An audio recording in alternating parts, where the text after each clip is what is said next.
Hello everyone, good morning to all of you. In today's class, we will learn about the topic interpreting test scores, and also we will learn about one of its basic way, norm referenced interpretation. Now the first question is, what does it mean by interpreting the test scores or interpretation of the test results? Interpretation of the test results mean to provide meaning to the test results. In psychological and educational assessment, we construct and standardize the test.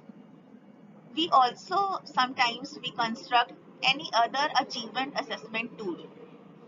After the construction, we administer the test on a group of individuals, on a group of students, and get the raw scores. These raw scores are the number of points gained by the students in that particular test. These raw scores are not very meaningful without the further information. That is why we interpret the test scores, means we provide the meaning to the scores. It can be done in two basic ways. Number one is norm reference interpretation, and number two is criterion reference interpretation. Now come to the norm reference interpretation. Here you can see the first point. When an achievement assessment is used to provide an individual's relative standing, individual's relative position in some known group. For example, when we say that Ramesh has obtained third highest marks in Hindi language or in mathematics subject in class of 35 students. This is norm reference interpretation. Relative position, relative standing means how Ramesh is doing, how an individual is doing in mathematics or in any other subject comparing to others, comparing to other individuals in the group. Third point is we provide meaning to test scores by converting it into some type of derived score. According to Gronlund and Lin, 1990, norm reference interpretation is that we provide meaning to the test score by converting it into some type of derived score. Now, what does it mean by derived score? Derived scores, the interpretation and comparisons made with standardized tests or any published test require that the raw scores be converted to some type of derived score. Also, publishers, when you will use any published test, publishers provide the table of derived scores and table of norms. These derived scores can be scaled scores, grade equivalents, percentile ranks, normal curve equivalents, and stanine score. The one of the example has been given in this screenshot. This screenshot has been taken from the manual of a published science achievement test constructed by S. Srivastava and K.S. Mishra. In this, you can see the Z-score norms has been calculated. The Z-score is a type of derived score. We can change the raw score into any other type of derived score. For example, we can also change the raw score into percentile ranks.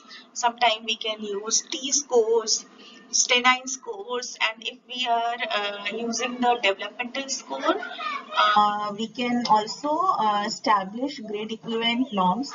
So here in this example, you can see the raw scores has been converted to Z score. By converting the raw scores into derived scores, we bring it on a common scale. Then it becomes easier to compare the performance of the individual between two different subjects. Here are two or more types of advantage which we can get when we convert the raw scores into derived score. So we can also compare the one individual performance between two subjects. For example, we can compare same student's performance in mathematics and reading and find out in which one of the above subjects she is doing better. By converting the raw score into Z score, we bring it in on the common scale so that we can get the idea of how the student is doing in different subjects. And also we can make the comparative decisions of two or more students' performance. Even we can also collect the data at the larger level, and we can do the district level performance comparison, state level comparisons, and national level comparisons. So for that, we need to establish the norm based on a district level group, based on a state level group, or a national level group, which is representative to the national level population or the state level population or district level population. This table, table number 5, norms for interpretation of level of achievement in science. After converting it into the derived score, we can also find out the level of achievement in different subjects. What is the level of the achievement? Is it high level or low level, or is it average? So we also divided it into the range. You can find, you can see here that the range has been given here. Plus 2.01 and above will come in the extremely high. So the student has scored above plus 2.01. That student's level achievement will be extremely high. Or if the student is gaining 0.50 plus 0.50 to minus 5.50, it will come under the average level of the achievement.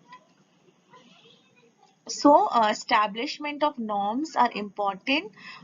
We convert the raw scores into the derived score, and we can make the norm referenced interpretation. Now, nature of norm reference test. We can interpret any test scores into norm reference ways or criterion referenced ways, but it will be better if we design a test specifically for the norm reference interpretation.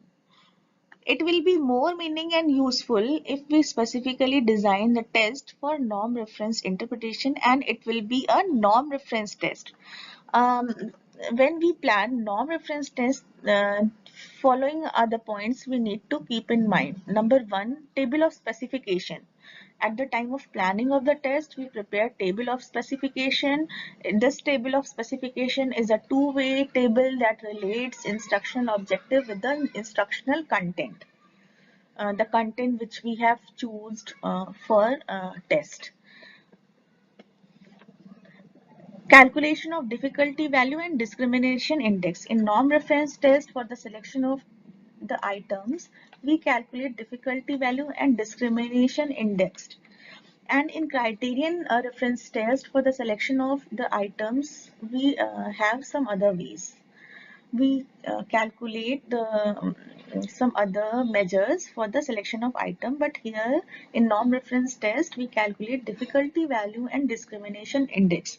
According to Ebel and Friske 1991, the norm reference test neither should be too difficult nor should be too easy, so that it can better serve its purpose. That is why we calculate the discrimination index and difficulty value.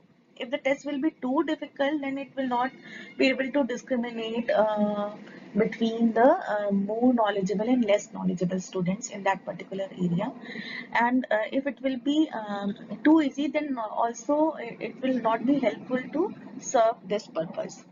Here I am using the term more knowledgeable and less knowledgeable students in that particular area. So it is clear that we are not discriminating the students into good and bad students. We are discriminating the students in more knowledgeable and less knowledgeable in a particular content area. Uh, now, I have taken some lines from Ebel and Friske. The ability of a norm reference test to discriminate between high and low achieving students is a function of the ability of each item to do just that. If a large proportion of the more knowledgeable students get an item right and a small proportion of less knowledgeable students get it right, that item has discriminated properly and has contributed to the test purpose. The purpose of the test is to compare, to get a comparative account of the performance of the students. So if it will discriminate better, then it will better serve its purpose.